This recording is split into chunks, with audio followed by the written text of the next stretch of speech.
Welcome back, all students.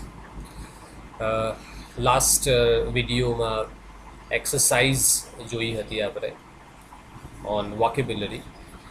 Now today we are going to begin with unit number 3 and read number 1. Now unit number 3 is slightly different or say completely different from unit number 1 and unit number 2. पहला બે unit કરતા અલગ છે because first unit was all about emotion, it was all about mind, it was all about good feelings, અને unit number second જે હતો it's all about life of Walt Disney.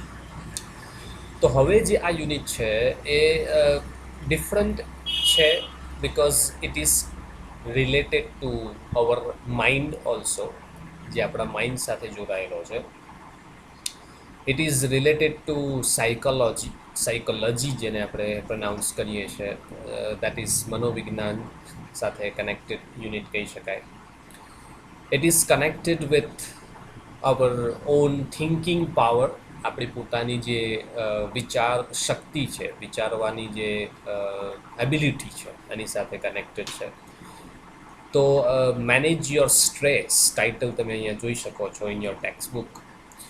Strengthening mental flexibility word જે આપેલા છે અહીંયા you need to look at closely because સ્પેલિંગમાં તમે અહીંયા એરર થઈ શકે છે.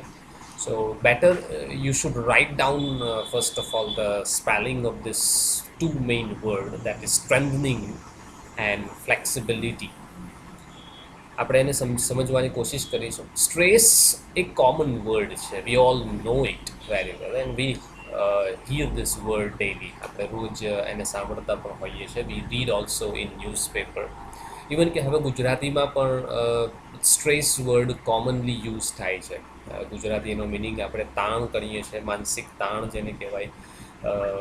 માનસિક રીતે જ્યારે હતાશ વ્યક્તિ હોય એના માટે વ્યક્તિ તેને સ્ટ્રેસ્ડ પર્સન કહેવાય છે. But stress is a common word now in Gujarati also આપણે યુઝ કરતા હોઈએ છીએ. But before we start with this read 1 of unit number 3, આપણે સ્ટાર્ટ કરીએ પહેલાં let's look at this images. એક ઇમેજને જોવાનો ક્વેશ્ચન એ પ્રયત્ન કરીએ આપણે. We try to understand what does this image want to say. આ ઇમેજ શું કહેવા માગે છે, એમાં કયા કયા વર્ડ્સ આપેલા છે. Look at the word of look at the picture of a girl. એક ગર્લ છે who is having many books with her. આજુબાજુ જોઈ શકો છો કે ઘણી બધી બુક્સ પડેલી છે. And her both hands are on his head. બધા એવું પોતાના પોતાના માથા ઉપર બે હાથ રાખીને ટેન્શનમાં હોય, ફ્રસ્ટ્રેશનમાં હોય એવું આપણને લાગે છે. તો એમાં કયા વર્ડ છે જુઓ, એઝ અ સ્ટુડન્ટ તરીકે જોડાયેલા વર્ડ જે આપણે કનેક્ટ કરી શકીએ આપણી લાઈફ સાથે. પણ એમાં school work, student loan, depression, okay, mid terms, peer pressure, bullying that is called, assignment, exam, grades, self-esteem, relationship, tuition fee.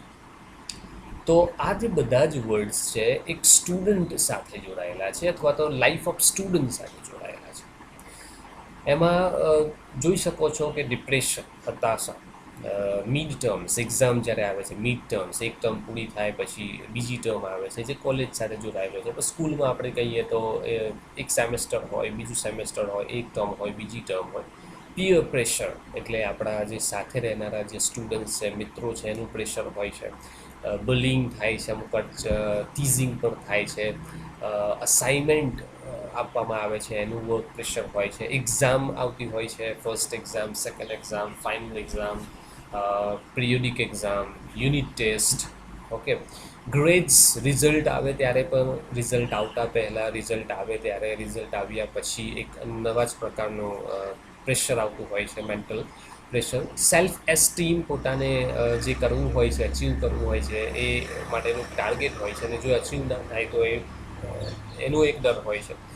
Relationship, friendship હોય છે, ક્લાસરૂમ ક્લાસમેટ્સ હોય છે, પેરેન્ટ્સ સાથે અથવા તો જે ફેમિલી મેમ્બર્સ છે, નેબર્સ છે, દેટ્સ અ રિલેશનશિપ, એક ડિફરન્ટ પ્રેશર છે. અને tuition fee for example economic pressure, કે અમુક વાર એવી પરિસ્થિતિમાં હોય કે ઇકોનોમિક કન્ડિશન સારી ના હોય અને ફી ભરવાની હોય, દેટ્સ અ મેન્ટલ પ્રેશર. તો આ બધા જ પ્રેશર જ્યારે ઊભા થાય છે તો એક પોઝિશન બને છે વ્યક્તિની લાઈફમાં, that is called stressful life, that is called stress. હવે how to remove that stress, અને સ્ટ્રેસને રિમૂવ કઈ રીતે કરવો એના માટે એક અલગ ઇમેજ આપેલી છે. There are 4 A's of stress management. 4 A's આપણે ધ્યાનમાં રાખવા પડે. First is avoid અનનેસેસરી stress.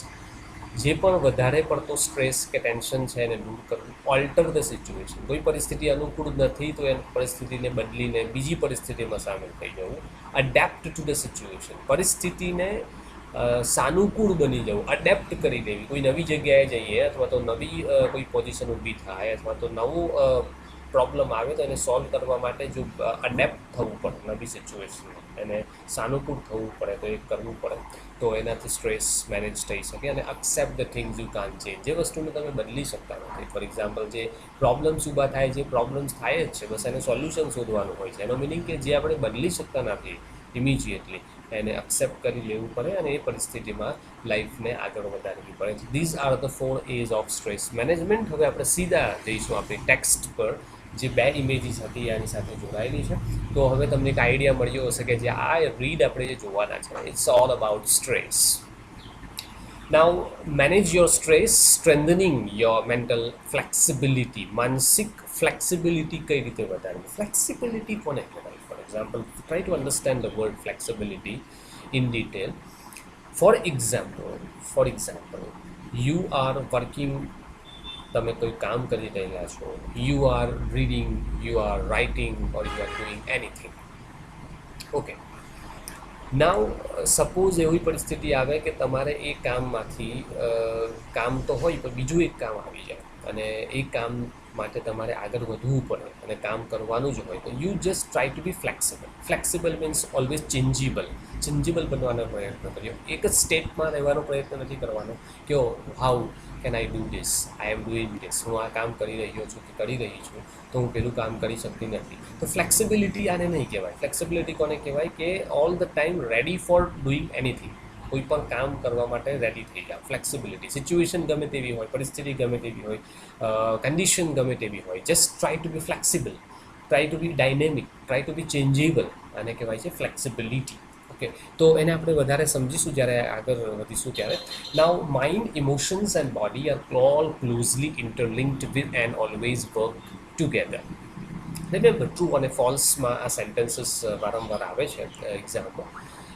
But અહીંયા તમે સમજવાની કોશિશ એ કરવાની છે તમારે કે mind, emotions and body. Now mind, emotions and body, these are the 3 main human components. જેને કહી શકાય કે માણસ સાથે જોડાયેલા આ 3 ભાગ છે. માઇન્ડ છે, જ્યાંથી આપણે થિંકિંગ એબિલિટીઝને ક્રિએટ કરતા હોય છે. ઇમોશન્સ મોટાભાગે હાર્ટ સાથે જોડાયેલી હોય છે, જેને આપણે કહીએ છીએ ને કે લાગણીઓ, ભાવનાઓ. એન્ડ બોડી, ફિઝિકલ બોડી, આપણી પોતાની જે ફિઝિકલ બોડી છે, જે એનર્જી છે, all are closely related or interlinked, એકબીજા સાથે આંતર સંકળાયેલી છે અથવા તો આંતર સંબંધ ધરાવે છે. એન્ડ ઓલવેઝ વર્ક ટુગેધર, અને સાથે કામ કરે છે. આપણે સમજીએ છીએ કે if mind does not function, જો માઇન્ડ કામ કરવાનું બંધ કરી દે તો definitely our body becomes useless often. Okay, આપણી જે બોડી છે યુઝલેસ થઈ જાય છે, because we walk, we try to eat, we run, we talk, everything. આપણે કામ તો કરીએ છીએ, બોલીએ પણ છે, પણ માઇન્ડ જ્યારે ફંક્શન ના કરે, પ્રોપર થિંકિંગમાં ના હોય, તો જે રીતે આપણે વ્યક્તિઓ જોઈ શકીએ છીએ કે those people who vendor on the road, ઘણા લોકો જે રોડ પર ફરતા હોય છે કે જેમનું મેન્ટલ ફંક્શનિંગ નથી થતું, જેને આપણે ઇન્સેન કહીએ છીએ, મેડ પીપલ કહીએ છીએ. એમનું કારણ એ જ છે કે because their mind is not working. એમની બોડી તો છે, એમની પાસે હાર્ટ પણ છે, ઇમોશન્સ પણ હશે છે જ, but the mind is not working. It means that તે બેલેન્સ છે, એ બેલેન્સ ઇઝ બ્રોકન. નાવ એ જ રીતે જોવા જઈએ તો heart is very important. Without that we can not live. આપણે એક સમાજમાં રહીએ છીએ, એક સોસાયટીમાં રહીએ છીએ, રિલેશનશિપ હોય છે, પેરેન્ટ્સ હોય છે, ફેમિલી હોય છે, નેબર્સ હોય છે, રિલેટિવ્સ હોય છે. તો આ બધા સાથે જ્યારે રહેતા હોય છે એક લાગણી હોય છે, એક ઇમોશન્સ આપણે બધા સાથે ઇમોશનલી જોઈન હોય છે. અને જ્યારે ઇમોશનલી જોઈન ના હોય તો ડેફિનેટલી પ્રેશર ઊભું થાય છે. ઓકે, અને બોડી, જે એને આપણે જીવવાનું છે, જે આપણે બોડી આપણે લઈને પોતાનું જીવન કરવાના છે, દેટ્સ અ ફિઝિક તેને કહી શકાય, PHYSIQUE. All closely interlink and work together. It helps you distinguish them more clearly if you try to understand them separately. જ્યારે આપણે ત્રણે સેપરેટલી અલગ અલગ રીતે સમજવાની કોશિશ કરીશું ત્યારે it helps you to distinguish means differentiate, DIFFERENTIATE,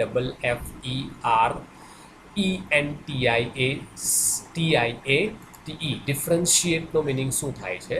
અલગ પાડવું, જુદું પાડવું, વિભાજિત કરવું.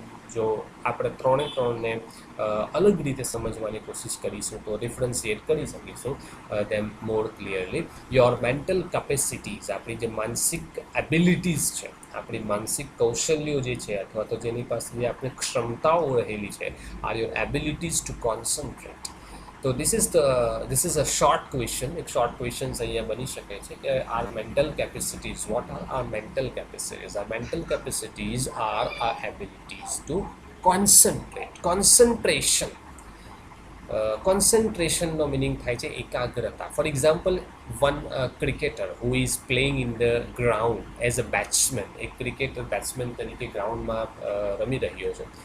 નાઉ the bowler is bowling, all fielder are there fielding, but when the batsman looks at the ball and the bowler, he can play that ball clearly. જો એ વ્યક્તિ, એ batsman બોલ તરફ જોશે, બોલની મૂવમેન્ટ જોશે, એની ડિરેક્શન્સ જોશે, બોલરની જે રનઅપ છે એના પર ધ્યાન આપશે અથવા તો બોલરના જે મૂવમેન્ટ છે એના પર ધ્યાન આપશે, તો એ કોન્સન્ટ્રેશન સાથે એ બોલને રમી શકશે, કાં તો ડિફેન્ડ કરી શકશે, કાં તો ઓફેન્સિવલી આક્રમક રીતે એને બાઉન્ડ્રીની બહાર મોકલવાનો પ્રયાસ કરશે, એટલે એને સારી રીતે રમી શકશે. પણ જો એ જ વખત બેટ્સમેન એકાગ્ર નહીં હોય, ઓકે, એ બીજી તરફ જોતો હશે, ફિલ્ડર તરફ જોતો હશે, સ્ટેન્ડમાં જોતો હશે, ઓડિયન્સ તરફ જોતો હશે, તો એ બોલ તરફ એનું ધ્યાન નહીં હોય અને એ પ્રોપરલી એને રમી નહીં શકે. હવે એક વસ્તુ તો છે કે બોલર તરફ તો બેટ્સમેન જુએ છે, પણ માઇન્ડ જે છે બેટ્સમેનનું એ બીજે ફરી રહ્યું છે, તો ડેફિનેટલી એ બોલને પ્રોપરલી રમી નહીં શકે. એનો મિનિંગ કે બેટ્સમેન કોન્સન્ટ્રેટ નથી, પ્રોપરલી કોન્સન્ટ્રેટ કરી રહ્યો નથી, એટલા માટે એ ફેલ જશે એ બોલને રમવા માટે અને કદાચ આઉટ પણ થઈ શકે છે. તો mental capacities are your abilities to concentrate, એકાગ્ર થવું. કોન્સન્ટ્રેશન એના પરથી નાઉન બને છે, તો એકાગ્રતા. To take in new information, નવી માહિતીને લેવી. To remember old and new information, જૂની માહિતી અને નવી માહિતીને લેવી અને યાદ રાખવી. And to be in a position to think logically, અને એવા સ્થાન પર પહોંચવું કે આપણે ત્યાં લોજિકલી વિચારી શકીએ. લોજિકલી એટલે તાર્કિક બુદ્ધિનો પ્રયાસ કરીએ. તર્કશાસ્ત્ર એક સબ્જેક્ટ છે, આર્ટ્સના સ્ટુડન્ટ સમજતા હશે. તો લોજિકલી જે વિચારી શકીએ એવા સ્થાન પર પહોંચી શકીએ, તો આ બધાને આપણે મેન્ટલ કેપેસિટીઝ કહીએ છીએ. મેન્ટલ કેપેસિટીઝનો મિનિંગ શું થાય છે કે for example, you are reading a newspaper, તમે એક ન્યૂઝપેપર આર્ટિકલને વાંચી રહ્યા છો. Now you know the topic, તમે એ ટોપિક, ફોર એક્ઝામ્પલ એ ટોપિક છે કોઈ પ્રાણીઓ વિશે, એનિમલ વિશે છે, અથવા તો એન્વાયરમેન્ટ વિશે છે, અથવા તો કોઈ સ્પોર્ટ્સ પર્સનાલિટી વિશે છે, તો તમે ઓલરેડી એ જે ટોપિક પર આર્ટિકલ લખાયો છે એને તમે ઓલરેડી પહેલેથી જાણો છો. હવે તમે એ વાંચીને નવી ઇન્ફોર્મેશન એ ટોપિક માટે ભેગી કરો છો, પણ પછી તમે શું કરશો, એ નવી ઇન્ફોર્મેશન અને જે જૂની ઇન્ફોર્મેશન તમને ટોપિક વિશે યાદ છે એ બેને ભેગી કરશો, યાદ છે. હવે એમાંથી તમે લોજિકલી વિચારશો કે આમાંથી what is right, what is wrong, what is important for me, what is not important for me. તમારા શું સારું છે, શું સારું નથી, શું સાચું લાગે છે, શું સાચું નથી લાગતું, કેટલું તમારા માટે મહત્ત્વનું છે અને કેટલું મહત્ત્વનું નથી. આ બધી જે પ્રક્રિયા કરીશું ને એને કહેવાય છે લોજિકલ થિંકિંગ.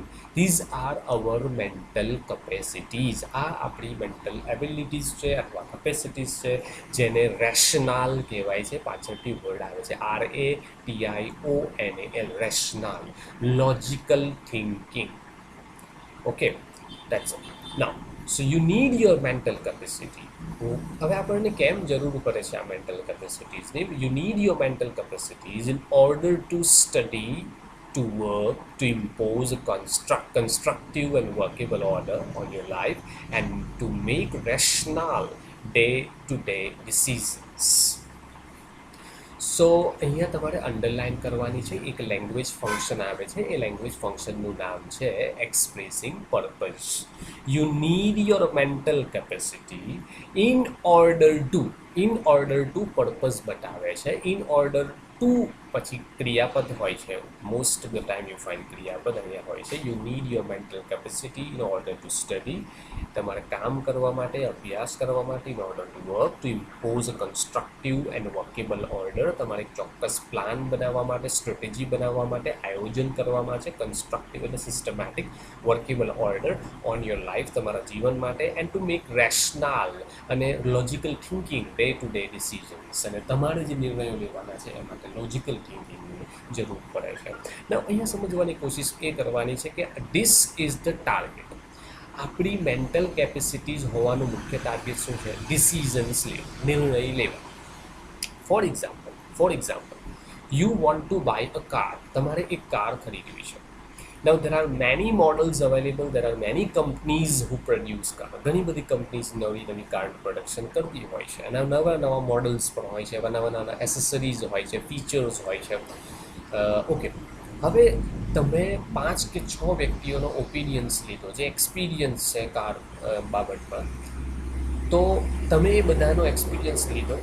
હવે તમને એના વિશે ઓલરેડી પહેલેથી પણ થોડો કાર વિશેનો અનુભવ છે અથવા તો તમારી પાસે નોલેજ છે, તમે લીધેલું હશે. હવે નવા 6 વ્યક્તિઓ પાસેથી તમે નવી ઇન્ફોર્મેશન લીધી. હવે 2 ઇન્ફોર્મેશન ભેગી થઈ. હવે એમાંથી તમારે શું કરવાનું છે? ડિસિઝન લેવાનું છે. અને ડિસિઝન કઈ રીતે લેવાનું છે? તમારી મેન્ટલ કેપેસિટીનો ઉપયોગ કરવાનો છે, તમારી મેન્ટલ એબિલિટીઝનો ઉપયોગ કરવાનો છે, રેશનલ એટલે કે લોજિકલ થિંકિંગ કરીને તમારે ડિસિઝન લેવાનું છે. તો આ થશે આપણી mental capacity. Okay, now for example, if you had the choice of walking to work or taking the car, the fact that it was raining hard and you had cold could lead you to the decision that it was better to take the car. તો કોઈ પણ decision લેતા પહેલાં rational હોવો જરૂરી છે કે તમે બહાર જવા માગો છો તો ચાલતા જવા માગો છો અથવા કારથી જવા માગો છો. જો ચાલતા જવા માગતા હોય તો કેમ, કાર દ્વારા જવા માગતા હોય તો કેમ, બાઇક દ્વારા જવા માગતા હોય તો કેમ, what is the reason, what is the rational behind. અને પાછળનું તમારું લોજિકલ થિંકિંગ શું કહે છે કે તમે કારમાં જશો તો પ્રોટેક્શન મળશે વરસાદથી, ચાલતા જશો તો વરસાદ પડતો હશે અને એમાંથી કોલ્ડ થવાની શક્યતા વધી જાય છે. તો આ તમારું રેશનલ છે. Yes, I want to go by car to my office because it's raining hard. અત્યારે વરસાદ હાર્ડ પડી રહ્યો છે. That would be a rational decision based on the current circumstances. તો આ અંડરલાઇન કરવાની, circumstances તો મિનિંગ થશે condition, CONDITION, સિચ્યુએશન. ઘણા બધા સિનોનિમ એના આવી ગયા છે, એટલે કે પરિસ્થિતિ. તો આ તમારું રેશનલ ડિસિઝન છે કે વરસાદ પડે છે એટલા માટે કાર દ્વારા જવું. આ તમારું લોજિકલ થિંકિંગ છે. ઓકે, કોઈ એવું કહી દે કે વરસાદ ભલે પડતો હોય તમારે ચાલતા જ જવાનું છે, પણ તમે એને માની લેશો નહીં, કેમ કે તમારી પાસે એની એબિલિટીઝ છે થિંકિંગ કરવાની, ડિસિઝન લેવાની કે ના વરસાદ પડે છે, એનાથી પ્રોટેક્શન છે, કાર છે તો કાર દ્વારા જવું બેટર, નોટ બાય વોકિંગ. તો that is what rational is. સમજવાની કોશિશ કરવાની છે. હવે આ એક નવો પેરેગ્રાફ જે આવે છે એ ઘણો ઇમ્પોર્ટન્ટ છે, ખાસ ધ્યાનથી સમજવાની કોશિશ કરજો. The mind is the rational, logical thinking આપણને આપે એવું rational, logical part of you that helps you to make unemotional choices, to store and retrieve information and to order and calculate. તો જુઓ, આપણી પાસે આ જે માઇન્ડ છે એ માઇન્ડ લોજિકલ પાવર ધરાવે છે અને એ આપણને મદદ કરે છે ચોઇસ લેવાનું, પ્રેફરન્સ લેવાનું કે ભાઈ શું કરી શકાય, શું લઈ શકાય, શું ના લઈ શકાય, what to wear, what not to wear, what to buy, what not to buy, what to read, what not to read, what to study, what not to study, what to work, what not to work on. તો અહીંયા અનઇમોશનલ choice, એવા choices કે જેમાં emotion ના હોય, લાગણી ના હોય. ફોર એક્ઝામ્પલ જજમેન્ટની વાત કરીએ આપણે. કોર્ટમાં એક કેસ ચાલે છે અને એમાં એક સસ્પેક્ટ છે અથવા ક્રિમિનલ છે અને એને જજમેન્ટ આપવામાં આવે કે ભાઈ આ વ્યક્તિએ આ ગુનો કરેલો છે અથવા ક્રાઇમ કરેલો છે. તો એમાં ફોર એક્ઝામ્પલ લાઈફ સેન્ટેન્સ આપવામાં આવે કે જીવન પર્યંત સુધી જેલમાં રહેવાનું ડિસિઝન લેવામાં આવે. તો એ સમયે જજ જે ડિસિઝન લે છે એ અનઇમોશનલ ચોઇસ છે. અનઇમોશનલ એટલે એમાં કોઈ ઇમોશન હોતી નથી. પછી ક્રિમિનલ એવું કહે કે સોરી સર, ભૂલ થઈ ગઈ, હવે આવું નહીં થાય અને હવે હું આ નહીં કરું, કામ પ્લીઝ મને માફ કરી દો, જવા જવા દો, મને લાઈન સેન્ટેન્સ ના આપો, તો પેલા જજને એવું થશે કે ઓકે સારો માણસ છે, બોલે છે, માફી માગે છે, જવા દો. તો આ શું કહેવાય છે? Emotional choice. પણ જજ કોઈ દિવસ ઇમોશનલ ચોઇસ નહીં જાય, અનઇમોશનલ ચોઇસ લેવામાં આવે છે. તો આ અનઇમોશનલ ચોઇસીસ જે છે ને એને આપણે કહી શકાય છે logical thinking, logical power. To store, આપણે માહિતીને સ્ટોર કરીએ છીએ, સંગ્રહ કરીએ છીએ, રિટ્રીવ પાછી એનો ઉપયોગમાં લઈએ છીએ, એન્ડ ટુ ઓર્ડર, અને એને ક્રમમાં ગોઠવીએ છીએ અને ગણતરી કરીએ છીએ, એનાલિસિસ કરીએ છીએ. It is the counter part to the emotions. તો આ લોજિકલ થિંકિંગ એ ઇમોશનથી બિલકુલ અલગ છે, કાઉન્ટર પાર્ટ, વિરોધી છે, completely in contrast. Okay, completely in contradiction, એના વિરુદ્ધમાં છે. A good example of the interaction between mind and emotion is exam nerves. હવે આપણે એક સ્ટુડન્ટ તરીકે વિચારીએ તો સૌથી મોટું બે વચ્ચેનું જે કનેક્શન થાય છે, ઇમોશન, લાગણી, અને એક બાજુ માઇન્ડનું, તો એ એક્ઝામના નર્વ્સ હોય છે. એક્ઝામ સમયે પરિસ્થિતિ આપણી કેવી હોય છે? મેન્ટલી આપણે ઘણા બધા સ્ટુડન્ટ્સ ડિપ્રેશનમાં આવી જાય છે કે શું થશે, શું નહીં થાય, હું લખી શકીશ, નહીં લખી શકતી, એક્ઝામમાં પેપર કેવા હશે, સારા હશે કે નહીં હોય, ઇઝી હશે, કેટલા માર્ક્સ હું લાવી શકીશ. તો આ બધા જે એક્ઝામ નર્વ્સ હોય છે, પહેલાંથી એક સ્ટ્રેસફુલ સિચ્યુએશન ઊભી થાય છે. Now your mental capacity has help you retain what you have revised. You know your stuff, but when you enter the exam room and start getting emotional by expecting difficulties and imagining failure, all of a sudden the carefully stored information is no longer available. આટલું બધું કહેવાનો એક જ word ગુજરાતીમાં છે, બાષ્પીભવન. આપણે જાણીએ છીએ કે જ્યારે આપણે તૈયારી કરી છે થ્રુ આઉટ ધ યર, એક આખા વર્ષમાં તૈયારી કરી છે, ઘણી બધી માહિતી મેળવી છે, નોલેજ મેળવેલું છે, પ્રેક્ટિસ કરેલી છે, ઘણું વાંચેલું છે, હવે બસ એક્ઝામ હોલમાં એન્ટર થઈએ એટલે આપણે ઇમોશનલ બની જઈએ, એક્ઝામ નર્વ્સ આવી જાય, અને આપણે એવી ડિફિકલ્ટી સિચ્યુએશનને ઇમેજિન કરીએ, મુશ્કેલ ભરી કે આવું થઈ જશે તો. ઓકે, અને નિષ્ફળતા અને આપણે મોટાભાગે જોતા હોઈએ છીએ, ઘણા સ્ટુડન્ટ્સ એવા હોય છે, અને all of a sudden the carefully stored information is no longer available. અને જે આટલી સારી માહિતી આપણા માઇન્ડમાં સ્ટોર કરી રાખી, વાંચેલું હતું, જે આપણે યાદ રાખવાનું હતું એક્ઝામ માટે, એ બધું જ ભૂલી જઈએ છે, અને એટલા માટે ફેલિયર થાય છે, નુકસાન થાય છે, અને એક્ઝામમાં માર્ક્સ ઓછા આવે છે. આ બધી પરિસ્થિતિ એટલા માટે ઊભી થાય છે. ઓકે, તો your emotions have bared the way to your inner information store. તો અહીંયા કામ શું થયું? અહીંયા શું પ્રોબ્લેમ શું આવ્યો? આપણી લાગણીઓએ આપણી તૈયારીને જે કહેવાય ને બરબાદ કરી નાખી. Okay, it bad the way. આપણે આખી તૈયારી કરી હતી, વેરી સિસ્ટમેટિક પ્રિપેરેશન કરી હતી આખું વર્ડ્સ, બસ હવે એક્ઝામ હોલમાં ગયા, ઇમોશનલ બની ગયા, એટલે ઇમોશન આવી એટલે જે આપણી પાસે ઇન્ફોર્મેશન હતી, જે આપણી પાસે નોલેજ હતું, જે આપણું રીડિંગ હતું, જે આપણે યાદ રાખેલું હતું, એ બધું ભૂલી ગયા. તો ઇમોશન એક કહેવાય છે કે આપણી સક્સેસ અને આપણી ફેલિયર વચ્ચે આવે છે. ઓકે, તો your emotion have bared the way to your inner information store. Do you find yourself reacting in any of the following ways? તો એ સમયે આપણે નીચે કેટલાક પોઈન્ટ્સ આપેલા છે, એ પ્રમાણે રિએક્ટ કરીએ છીએ. You find it difficult to concentrate on things. આપણે કોઈ પણ વસ્તુ તરફ કોન્સન્ટ્રેટ કરી શકતા નથી, એકાગ્રતા જાળવી શકતા નથી. Your memory is letting you down frequently. તમારી મેમરી ઓછી થતી જાય છે, letting you down. You can't remember too many things. તમે વધારે યાદ રાખી શકતા નથી. You have lots of different things on your mind but can not grasp the clear thought. તમારા માઇન્ડમાં ઘણા બધા વિચારો તો આવે છે કંઈક કરવાના, બટ તમારે પ્રોપર એનો કોઈ વે તમને મળતો નથી. તમે ગ્રાસ્પ કરી શકતા નથી, કોઈ ચોક્કસ વિચાર કે પ્લાન તમે એનો બનાવી શકતા નથી કે શું કરી શકાય, કઈ રીતે કરી શકાય. You are often undecided this days and this is untypical of you. તમે આ દિવસે નિર્ણય શક્તિ તમારી ઓછી થઈ જાય છે. You can not decide on anything. તમે આવા સમયે જ્યારે ઇમોશનલ બની જાઓ છો, જ્યારે તમારો લોજિકલ પાવર, મેન્ટલ કેપેસિટી રાખી શકતા નથી, તો you lose your power of taking decisions. તમે ડિસિઝન લેવા સક્ષમ હોતા નથી. Now you make no longer to do task that you were able to complete quite quickly before. થોડા સમય પહેલાં એવા કામો કે જે તમે ઝડપથી પતાવી શકતા હતી, હવે આવા પતાવી શકતા હતા, હવે ઇમોશન હોવાના કારણે શું થાય છે કે સામાન્ય કામ જે 1 કલાકનું હોય છે તેને તમે વધારે સમય લઈ લો છો, એને કામ કરવામાં વધારે સમય લાગી શકે છે. Okay, you start lots of things but don't finish any. તમે શરૂઆત તો ઘણા બધા કામથી કરો છો, પરંતુ પૂરું કરી શકતા નથી. You can't finish it, you can't complete it successfully. તો આ બધી ઇફેક્ટ છે સ્ટ્રેસની. સ્ટ્રેસ ક્યારે આવે છે કે જ્યારે આપણી મેન્ટલ કેપેસિટી અથવા રેશનાલનો લોજિકનો ઉપયોગ નથી કરતા અને ઇમોશન્સ આપણા પર હાવી થઈ જાય છે, લાગણીઓ, ત્યારે આપણે ડિસિઝન્સ લઈ શકતા નથી, કોન્સન્ટ્રેટ કરી શકતા નથી, કોઈ કામને કમ્પ્લીટ કરી શકતા નથી, કોઈ કામનું પ્લાનિંગ કરી શકતા નથી.